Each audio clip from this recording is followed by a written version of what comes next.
Почему вы читаете суру Аль-Фатиха после дуа? Есть ли этому довод? Да, есть. Достоверный довод по единогласному мнению всей уммы. Можно ли просить Аллаха посредством благих деяний? Можно, по единогласному мнению ученых. И хадис о 3 людях, вошедших в пещеру и просивших посредством своих деяний, свидетельствует об этом. А является ли чтение суры Аль-Фатиха из благих деяний? Ты сомневаешься в этом? Тебе нужен довод? Тебе нужен довод тому, что является ли чтение суры Аль-Фатиха из благих деяний или не является? Не увериться в разуме ничего, если и день будет нуждаться в доводе. Уммуль-Китаб, Саб'уль-Масани, вознаграждение которого Аллах сделал наравне с целым Кораном, это хорошее деяние? Да, это хорошее деяние. Поэтому, когда мы читаем дуа, мы обращаемся к Аллаху посредством чтения Аль-Фатиха, чтобы Аллах принял нашу мольбу. Проблема закончилась? Нет. Читал ли посланник Аллаха после каждого дуа? Удивительно. Откуда появилась такая методика и логика? Правило гласит, если какое-то действие опирается на основу, когда оно зыждется на основе дозволенности или желательности в шариате, разрешается совершать данное действие постоянно, пока не будет соответствующего довода, запрещающего это действие. Получается что? Разрешено просить Аллаха посредством Аль-Фатиха? Разрешено. В любое время? В любое время. Если же ты хочешь, чтобы я перестал обращаться к Аллаху посредством Аль-Фатиха после дуа, то ты приведи мне, пожалуйста, довод, говорящий: не читайте суру Аль-Фатиха после дуа, и я подчинюсь твоему мнению. Более того, кияс тебе противоречит. Какое действие ты совершаешь после того, как начинаешь совершать намаз, произнося Аллаху Акбар вслед за намерением? Ты должен читать суру Аль-Фатиха? Теперь, желательно ли тебе начать сразу чтение Аль-Фатиха после вступительного Аллаху Акбара? В начале намаза или там желательно еще что-то? Да, есть что читать. Что же? Дуа вступления в намаз.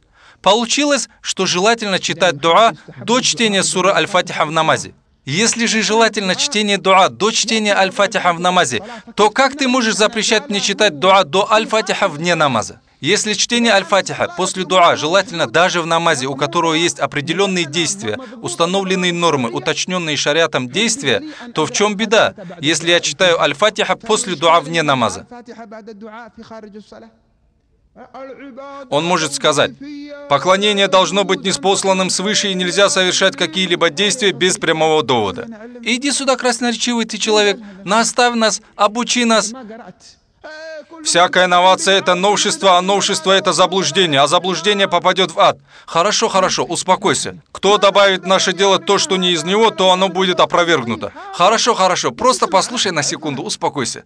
Кто рассказал этот хадис? Хадис о новшестве рассказал Бухари, а второй хадис рассказал Муслим. А разве ты встречался с ними? Слышал от них хадисы? Нет, ты не видел и не слышал их, но до тебя дошли их книги. Дошли они до тебя путем получения хадисов от учителей и имамов по непрерывной цепочке до Бухари, а я сомневаюсь в том, что ты имеешь такую цепочку, ибо если бы ты имел ее, тебя не затруднил бы этот вопрос. Или же до тебя дошли эти хадисы из книги, которую прочитал тебе твой учитель, который также прочитал их с книги без непрерывной цепочки передатчиков. Вся проблема заключается именно в этом. Говорится: тот, у кого учителем является только его книга, у того ошибок больше, чем точности. Кто написал толкование Бухари? Их много, но какое толкование Бухари считается основным? Это Фатхуль Бари. Автор Ибн Хаджар аль-Аскалани. Ахмад Ибн Хаджар аль-Аскалани, который является имамом и амируль-му'минином в хадисоведении Шихабуддин. Шихабуддин, амируль-му'минин в хадисе. Что ты понял из этого хадиса? Если посмотришь толкование этого хадиса, ты обнаружишь, что Ибн Хаджар говорит: на новшество распространяются 5 шариатских норм. То есть обязательное новшество, есть желательное новшество, дозволенное, нежелательное и запрещенное новшество. О имам Навави, о самый лучший толкователь хадисов Муслима. Это толкование Навави. Кстати, понял, что сказал Ибн Хаджар? Да? Даже я могу разъяснить тебе это. Навави, что ты скажешь про данный хадис? Он скажет: на новшество распространяются 5 шариатских норм. Как может быть новшество обязательным? Человек написал книгу, в которой сеет сомнения против посланника Аллаха, алейхиссаляту вассалам, коварным образом, который может ввести простой народ в заблуждение. Мы что, будем молчать, или же мы опровергнем это и разъясним? А составлял ли пророк и его сподвижники и их последователи книгу с опровержением своих врагов? Он скажет: нет, но они опровергали стихами и речью. Нет, нет, нет. Книги составляли? Ты же говоришь, все должно иметь божественную сущность. Так писали ли они книги? Не писали. Тогда ты обязан запретить им, если ты считаешь, что всякое новшество вредит мусульманам. А желательные новшества? О, их много. Ваше это собрание тоже желательное новшество. Разве посланник Аллаха садился на кресло, брал листочки с вопросами и отвечал на них? Спрашивающий задает такой-то вопрос, и ответ ему такой-то. Кто-либо из подвижников проводил такие занятия? Приходили к муфтию, спрашивали его мнение, тот отвечал, и все. Но особое собрание, мечеть, звукоусилитель тоже новшество. Он может сказать: это мирское новшество. Нет, не мирское. Мирское там снаружи, там на улице, на танцплощадке, там мирское новшество. А пока ты в мечети и слышишь Аллаху Акбар, то ты являешься совершившим новшество в религии. Давай теперь выключи звукоусилитель. О, люди! В месяце Рамазан мы испытываем сильное желание услышать красивый голос чтения Корана в намазе Таравих. Нет, ни посланник Аллаха, ни Абу Бакр, ни Умар, ни Усман, ни Али, ни в первый век, ни во второй, ни в третий Коран не читался полностью в намазе Таравих. Давай теперь оставим это. Запрещено читать Коран? Давай теперь и Коран новшество. Астагфируллах. Коран новшество – это удивительное, неправильное понимание. Имам Шафии говорит: восхваляемое новшество имеет два условия. Первое. У него должно быть основа, на которую он зиждется. Оно должно быть извлечено из какой-либо основы. Например, чтение суры Аль-Фатиха после дуа. Она основана на дозволенности прошения посредством благих деяний. Пророк не сказал: читайте суру Аль-Фатиха после дуа, но все же нам разрешено просить посредством благих деяний, и это основа. Второе условие. Обличие, в котором совершается восхваляемое новшество, не должно противоречить нормам шариата. У действия есть основа, но метод его совершения является запрещенным шариатом. Например, если я посажу женщин, выставивших на показ свою красоту, возле мужчин и скажу: давай, читайте суру Аль-Фатиха после дуа, ибо это хорошее новшество. Нет, это плохое новшество. Почему? Потому что данный поступок, хотя он зиждется на хорошей основе, но все же метод его совершения является запретным, противоречащим шариату. Получается, что у хорошего новшества два условия. Наличие основы в шариате, с которого оно извлекается, и чтобы оно не противоречило прямому указанию шариата. И с этого понимается значение слов пророка: кто добавит в эту нашу религию что? То, что не из нее. Ученые основ мусульманского права говорят, это содержание текста, но еще имеется понимаемое с текста.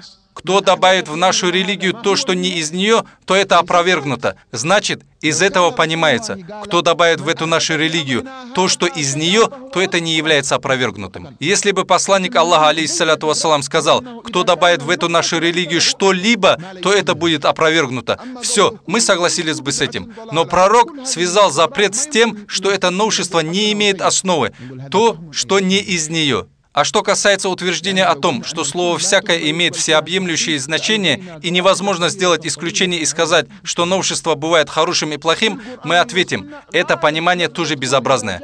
Потому что если бы мы сказали, что слово «всякое» невозможно обособить, мы аннулировали бы множество важных шариатских основ. И в Коране, и в Сунне слово «всякое», хотя и имеет всеобъемлющее значение, но все же это всеобъемлемость, которая бывает обособленной. Царь, который отбирает все корабли. Разве этот царь отбирал все корабли, хорошие и нехорошие? Нет, он не отбирал корабли с изъяном. Хорошо, Аллах говорит: всякие корабли. Но это слово «всякие» обособляется на хороших кораблях, в которых нет изъяна. И поэтому Хизри повредил корабль, чтобы его не отобрали. К ним был ниспослан ветер, уничтожающий всякую вещь. Все ли он уничтожает? Ведь он не уничтожил небеса, не уничтожил арш, не уничтожил курс и так далее. Всего этого не произошло. Значит, слово «всякое» не всегда имеет всеобъемлющий смысл. Не то мы попали бы под большую беду. В этом же хадисе всякое новшество. Всякое новшество такое, как очки, машина, одежда. Новшество – все это. Он скажет: нет, нет, нет, пророк имеет в виду новшество в религии. Мы отвечаем: нет, ты же говоришь, слово «всякое» имеет всеобъемлющий смысл в этом хадисе. Так сделай его и тут всеобъемлющим. А если ты делаешь слово «всякое» всеобъемлющим и разрешаешь то, что тебе нравится, а в том, что не нравится, запрещаешь, то нет, мы не поклоняемся Аллаху, ссылаясь на твои страсти. Поэтому Муслим в своем достоверном сборнике хадисов рассказал хадис: кто введет в ислам новое хорошее деяние, тот получит его вознаграждение. Он скажет: нет, нет, в этом хадисе пророк говорит о сунне, а не о том, кто введет новшество. Что ты подразумеваешь под термином «сунна»? Это деяние пророка, его речь, его одобрение? Да. А в исламе есть плохая сунна пророка? Ты понимаешь, какую непонятную речь ты сейчас говоришь? Ты понимаешь, какую путаницу ты говоришь? Ты понимаешь, какие преступные вещи ты говоришь, сам того не зная? Если ты понял с хадиса пророка, кто введет в ислам новое хорошее деяние, тот получит его вознаграждение, то имеется в виду, кто оживит утраченную сунну. То есть ли в сунне плохая сунна? Тогда, если мы скажем так, как ты, то получится, что у пророка есть плохая сунна. Ауду билля, проси прощения у Аллаха, если ты так думаешь. Кто введет в ислам новое хорошее деяние? А какое значение у этого слова «санна»? Эти люди, да наставит Аллах их и нас, говорят, что они не принимают толкования слов, что они следуют за явным текстом. Слово «санна» обозначает «добавил то, чего не было прежде». Я его ввел, его не было. А если было, я оживил или возобновил то, о чем пророк сказал, кто возобновит мою сунну, а пророк так и сказал, кто возобновит мою сунну, когда моя умма будет близка к гибели, тому будет вознаграждение шахида. В другой версии хадиса говорится вознаграждение 70 шахидов, поэтому там говорится санна, то есть ввел то, чего не было. Если бы вопрос был ограничен на Абу Бакре, Умаре, Османе и Али, и было бы запретным для других людей вводить новшества, основанные на сунне пророка, алейхиссалату вассалам, то Абу Бакр и Умар сказали бы это. Но пророк, саллаллаху алейхи вассалам, сказал: «Вы придерживаетесь моего пути, пути праведных халифов после меня». Поэтому мы не будем обращать особое внимание добавленным нами новшествам, если основа этих новшеств является хорошей. Думая этого, будет достаточно тому, кто желает наставления.